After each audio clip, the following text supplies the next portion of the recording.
জীবনে একটা প্রতিজ্ঞা করে নেন, নামাজ অনেক বেশি পড়ার দরকার নেই।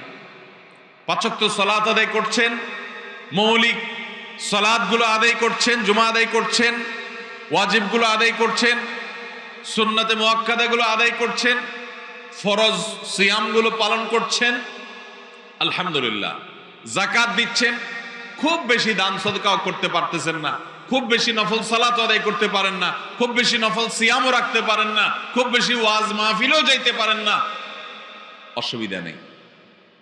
একটা প্রতিজ্ঞা করেন যে ঈমানটাকে বিশুদ্ধ করবার পর, শিরক এবং কুফর থেকে আকীদাটাকে সহিহ করবার পর আমি 5 ওয়াক্ত সালাত, রমজানের সিয়াম, হজ ফরজ হলে হজ, যাকাত ফরজ হলে যাকাতটা আদায় করব, আর আমি হারাম উপার্জন থেকে বেঁচে থাকবো। ইনশাআল্লাহ জান্নাতের পথ একেবারে সহজ। আমাদের দেশে মানুষ কি করে, সারা জীবন 2 নম্বর পথে টাকা পয়সা কামাই করে এরপর বুড়ো বয়সে লম্বা একটা তসবিহ নিয়ে, একটা লম্বা জুব্বা কিনে মক্কা শরীফ যায় একটা উমরা বা হজ করে এসে এরপরে মসজিদে ঢুকে পড়ে, আর বাইরেতে চায় না, ঠেলেও বাইর করতে পারে না। মুয়াজ্জিন সাহেবরা বলে, চাচা বাড়িতে যাবেন না, মসজিদে দরজা আটকাবো। বলে, বাবা তোমাদের জ্বালা একটু ইবাদত বন্দেগীও করতে পারবো না, একটু তেলাওয়াতও করতে পারি না, তোমরা মসজিদ বন্ধ করার জন্য অস্থির হয়ে গেছো। আছে না নাই?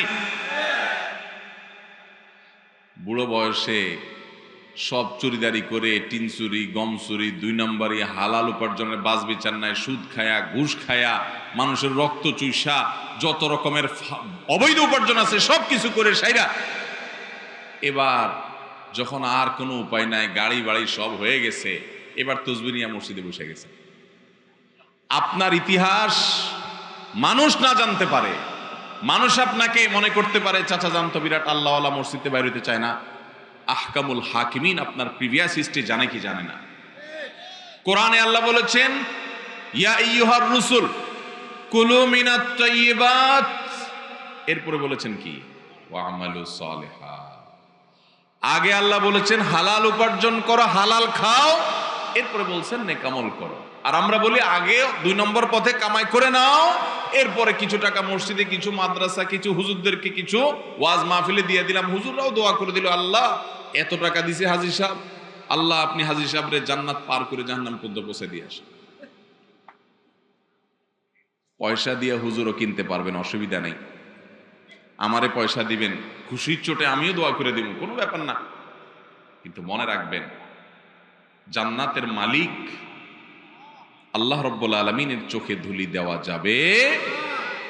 কিন্তু হ্যাঁ, এর মানে এই না যে যারা অন্যায় করে ফেলেছেন তাদের এখন আর মাফ করার পাওয়ার কোনো রাস্তা নাই, সেটা বলছি না। কিন্তু যারা জোয়ান বয়সে অন্যায় করে ফেলেছেন এখনো তাদের মাফ চাওয়ার রাস্তা আছে। আমার এক পরিচিত হাজী সাহেব আছেন, এখনো বেঁচে আছেন, অনেক বয়স হয়ে গেছে। 2003-4 সনের দিকের কথা, আমি তখন মিরপুরের মণিপুরে এক মসজিদে আমি ইমামতি করি। তো এই মুরব্বী উনি ছিলেন একজন সরকারি কর্মকর্তা, পদের নাম বলবো না, বড় সরকারি কর্মকর্তা ছিলেন। তো উনি আমাকে একদিন এসে বলতেছেন, হুজুর বড় বিপদে আছি। আমি, কি বিপদ? তো বলে যে আমার ছেলে মেয়েরা সব আমাকে পারলে খায়, মারতে আসে, কারণ আমি কয়দিন পর পর একটা জমি মাদ্রাসায় দিয়ে দিই, একটা মসজিদে দিয়ে দিই, একটা গরিবদেরকে দিয়ে দিই।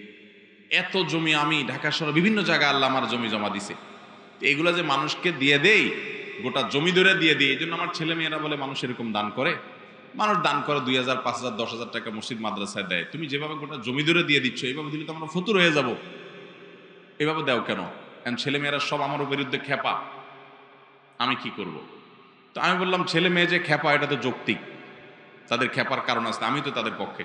আপনি এত দান করেন কেন? এত দান করতে তো আল্লাহ বলেন নাই।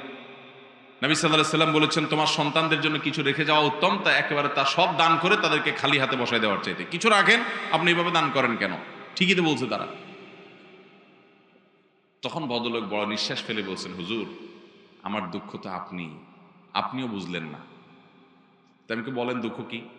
বলে, দুঃখ হলো বাবারে, যে কয় টাকা বেতন পাইতাম কোন রকম সংসার, ছেলে মেয়েদের পড়ালেখা টেনে টুনে পার হয়ে যেত, এই জমি জমা যা দেখছেন সবই অবৈধ টাকা, ঘুষের টাকায় তৈরি করা, ঘুষের টাকা উপার্জন করছি এগুলা। তখন আল্লাহর ভয় ছিল না, দুই হাতে কামাই করছি, এক এক কলমের খোঁচে অনেক বড় বড় অঙ্ক কামাই করে ফেলছি। তো তখন ভয় ছিল না, করে ফেলছি। কিন্তু এখন আমি যখন বলছি 2003-4-5-এর কথা, তখন ওনার বয়স 70+, 70-75। এখনো ভদ্রলোক বেঁচে আছেন, শয্যাশায়ী। তো তিনি বলছেন যে বাবারে, এখন তো আমি সকাল বিকাল শুধু কবর দেখি সামনে। আমি বুঝতেছি আমার ছেলে মেয়ে সব ফুর্তি ফার্তার মধ্যে আছে, বাপের সম্পদ আয়েশ মজমাস্তি করে খাবে, ভোগ করবে, দাঁত কচকচ করতেছে, আমি কখন মরবো আর ভাগযোগ করে নিয়ে যাবে, আমি বুঝতে পারতেছি। কিন্তু আমি কবরে থোয়ার সাথে সাথেই তো আমার শুরু হয়ে যাবে জবাবদিহি। এই জন্য এগুলার মালিক তো আর খুঁজে পাওয়া যাবে না, এই জন্য দিয়ে দিয়ে আমি মুক্ত হচ্ছি, যাতে আমার আখেরাতে আমার ধরা খাওয়া না লাগে। কিন্তু ওদেরকে কে বুঝাবে? এগুলো তো তাদেরকে বলতেও পারি না যে এগুলা সব আমার না, এগুলো সব মানুষের। এই আপনার এই পূর্বাচলের এই পাশে একটা জমি উনি আমাকেও দিছেন, বলছেন যে আপনি মাদ্রাসা করেন। তাই আমি বললাম আমার সময় হয় না, আমি আবার আরেকজন আলেমকে রেফার করে দিছি, ওটা এখন একটা ভালো মাদ্রাসা হয়ে গেছে। এই এলাকার কটা, এই এলাকা বলতে এটা তো এলাকা অনেক বড়, এখান থেকে হয়তো 10-15-20 কিলো হবে, বা এত হবে না, আরো কম হবে।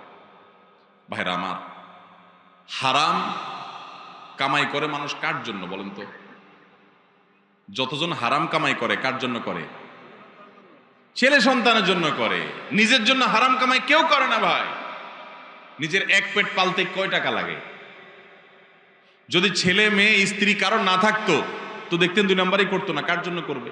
সব কার জন্য করে? সাধারণত যত 2 নম্বর কামাইকারী লোক আছে, যত হারাম উপার্জনকারী আছে, তারা সবাই এই উপার্জনগুলো করে মূলত ছেলে মেয়েদের জন্য, তাদের আখের গোছানোর জন্য।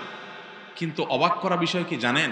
কিয়ামতের ময়দানে যখন আপনি ধরা পড়বেন, এই ছেলে মেয়ের কেউ কিন্তু বলবে না যে আল্লাহ আমার বাপের সব আমাদের জন্যই করছিল, নিজের জন্য কিছু করে নাই, আপনি যা শাস্তি দেওয়ার আমারে দেন, আমার বাপরে ছেড়ে দেন। বলবে? আল্লাহ কোরআনে বলছেন ইয়াউমা ইয়াফিরুল মারউ মিন আখিহি ওয়া উম্মিহি ওয়া আবিহি ওয়া সাহিবাতিহি ওয়া বানিহি লিকুল্লি ইমরিইম মিনহুম ইয়াউমা ইযিন শাআনুন ইউগনি। সেদিন সবাই সবাইকে দেখে পালাবে। মাকে দেখে সন্তান পালাবে, বাপ তো পরের কথা, যে না জানি আমাকে এসে ধরে কোনো আমলের জন্য। বাবারা, কার জন্য 2 নম্বর উপার্জন করছেন? এই জন্য আমার যুবক ভাইরা প্রতিজ্ঞা করেন, সরকারি চাকরি পান আর বেসরকারি, ব্যবসা করেন আর বিদেশ যান, যেভাবে উপার্জন করেন না কেন, জীবনে কখনো হারাম উপার্জন করব না। নিয়ত করবো তো ইনশাআল্লাহ। যুবক ভাইরা প্রতিজ্ঞা করেন, অন্য কোনো আমল করতে খুব বেশি, নফল আমল খুব বেশি করতে পারেন না, কোনো টেনশন নেই। দোয়া দরুদ খুব বেশি পড়তে পারেন না, কোনো টেনশন নেই। জীবনে একটা ওয়াজ মাহফিলও আসতে পারেন নাই, কোনো টেনশন নেই। প্রতিজ্ঞা করেন 5 ওয়াক্ত নামাজ ঠিক রাখবেন, রমজানে ফরজ রোজাটা পড়বেন, মেইন মূল ফরজ কাজগুলো করবেন, মূল হারাম কাজগুলোতে বেঁচে থাকবেন। আর সবচেয়ে বেশি গুরুত্ব দিয়ে উপার্জন যে হারাম আছে, এই হারাম থেকে বেঁচে থাকবেন। এটা এই যুগে কত কঠিন কাজ জানেন? এই যুগে সব সোজা, এটা সবচেয়ে কঠিন। যুবকদের জন্য 2টা জিনিস সবচেয়ে বেশি চ্যালেঞ্জের। এক হলো এই হারাম থেকে বাঁচা, আরেকটা হলো চরিত্র রক্ষা করা, চরিত্রকে হারাম থেকে রক্ষা করা। এই 2টা সবচেয়ে কঠিন কাজ। এই 2টা যে ওভারকাম করবে, তার সামনে আর ইনশাআল্লাহ অন্য কোনো বাধা টিকবে না। সে সকল বাধা পেরিয়ে ইনশাআল্লাহ জান্নাত পর্যন্ত যেতে পারবে। হালাল উপার্জন করলে কি লাভ হয় জানেন? নগদে যে লাভটা হয়, নগদে মনটা থাকে রিল্যাক্স মোডে, সুখে থাকে মানুষ। হালাল উপার্জন করলে মানুষ কি থাকে? টাকা যারা কামাই করে 2 নম্বর পথে, তারাও তো সুখের জন্যই কামাই করে, না দুঃখের জন্য করে? হারাম টাকা যারা কামায় কিসের জন্য করে? সুখের আশা না করে? কিন্তু বাস্তবতা কি জানেন? হারামখোর এই টাকা তাকে কখনো সুখ দেয় না। সুখ যদি কিছু পায়, তার ছেলে মেয়ে নাতিপুতি তারা বাপসাব নিয়ে রাস্তাঘাটে চলে, জানে না তাদের দাদা বড় ডাকাত, তাদের বাপ বড় চোর, বড় দুর্নীতিবাজ, বড় ঘুষখোর, বড় সুদখোর, হারামখোর। এটা তো ছেলে মেয়ে জানে না, তারা তো মোজ মাস্তি করে বাপে কামাইছে, বাপে যে 2 নম্বর পদে কামাইছে, দাদা যে 2 নম্বর পদে কামাইছে, নানা যে 2 নম্বর পদে কামাইছে, এটা তো নাতিরা জানে না, ছেলে মেয়ে জানে না, তারা মোজ মাস্তি করে ঘুরে বেড়ায়। আর বুড়া নিজেরটা নিজে জানে, হায় রে এগুলো সব তো চোরাই টাকা, এগুলো সব তো 2 নম্বর টাকা। তার ভেতরে ত্রাস শুরু হয়ে যায়, অস্থিরতা লাগে। ওই যে মুরব্বীর কথা বলছি, উনি আমাকে বলছেন, হুজুর আমার কাছে তো ভালো লাগে না, আমি তো জানি এগুলো সব মানুষের রক্ত চোষা টাকা, এগুলো যখন মনে উঠে আমার ভিতর থেকে, ওনাকে আল্লাহ তওবার নসিব দিয়েছেন, উনি তো ভালো মানুষ যে উনি ফিরে এসেছেন, সুযোগ পেয়েছেন মৃত্যুর আগে তওবা করার, কত কবল পড়া আছে, এই সম্বিত পর্যন্ত তার ফিরে আসে নাই, সে মৃত্যুর আগে তওবা পর্যন্ত করা নসিবে হয়। অতএব যুবক ভাইরা প্রতিজ্ঞা করেন হালাল উপার্জন করবেন, ঠিক আছে তো ইনশাআল্লাহ? জীবনে কখনো একটি টাকা, 1 টাকার একটা কয়েন হারাম হলে এভাবে ছুঁড়ে ফেলে দিব, ওইটা আমার দরকার নেই, ঠিক আছে না ইনশাআল্লাহ? এই জন্য সাহস লাগে। কিন্তু মুশকিল হলো কি জানেন, এটা বড় কঠিন কাজ। কেন কঠিন বলেন তো? এটা করলে আপনার বউটা আপনারে বলবে যে রাখো তোমার সংসার, আশেপাশে সবাই কত লাল হয়ে যাচ্ছে, নীল হয়ে যাচ্ছে, কালারফুল জীবন যাপন করছে, আর তুমি কি মিয়া 10,000 টাকা বেতন পাও, এটা দিয়া খয়রাত আনো। দেখবেন বউটাও খুব একটা রাজি না। আরে বউ তো অনেক পরের কথা, নিজের জন্মদাতা বাপটা দেখবেন খুশি না। গর্ভধারণ করছে যে মা, সে মাও দেখবেন বলবে বাবা এরকম করলে কি চলে, একটু আধটু অত ইসলামকে মেনে পারা যায়, বলবে কি বলবে না? এই জন্য গোটা পরিবারকে ইসলামের উপর উঠাতে হবে। বিয়ে করার জন্য এমন একটা মেয়েকে জীবন সঙ্গী হিসাবে নিতে হবে যে হারাম থেকে বাঁচার জন্য প্রয়োজনে জীবন দিতে প্রস্তুত আছে, তারপরে হারাম খাবে না, হালালে তুষ্ট থাকবে। হারাম খোররা অনেক চকচকা লাইফ লিড করে, আমরা দেখে মনে করি কত সুখে আছে, কিন্তু ও জানে ও নিজে একটা চোর। জানে কি জানে না? এটারে বলে অপরাধ বোধের অদৃশ্য দাহন। ভেতর থেকে জ্বালা পোড়া আছে, উপর দিয়ে হাসে ফিটফাট, ভেতরে কিন্তু সদরঘাট। কারণ সে জানে সে কি, সে দুর্নীতিবাজ, সে চোর, সে ডাকাত, সে খুনি, সে মানুষের রক্তচোষা, সে হারাম খাইছে, এটা সে জানে। আমরা বাহির থেকে দেখে মনে করি অনেক সুখে আছে, সে জানে তার মনে কত অস্থিরতা, পেরেশানি। আর যদি হালাল উপার্জন করেন কি লাভ হবে জানেন? সব বাদ দেন, নগদ লাভ হবে কি? আপনার হয়তো অনেক বড় বিল্ডিং নাও হইতে পারে, আবার অনেকে হালাল করেও বিল্ডিং হয়, গাড়ি বাড়ি হয়, আল্লাহ তাদেরকে দেয়, ব্যবসা বাণিজ্য করে হালাল পথেও মানুষ পয়সা আলা হয়। পয়সা আলা হয় কিন্তু আবার দোষের না, ভুল বুঝেন না। আল্লাহ একজনকে হালাল টাকা দিছে, হালাল টাকা কোটি কোটি টাকা হয়ে গেল, হইতে পারে কি পারে না? পারে, কিন্তু এটা কঠিন।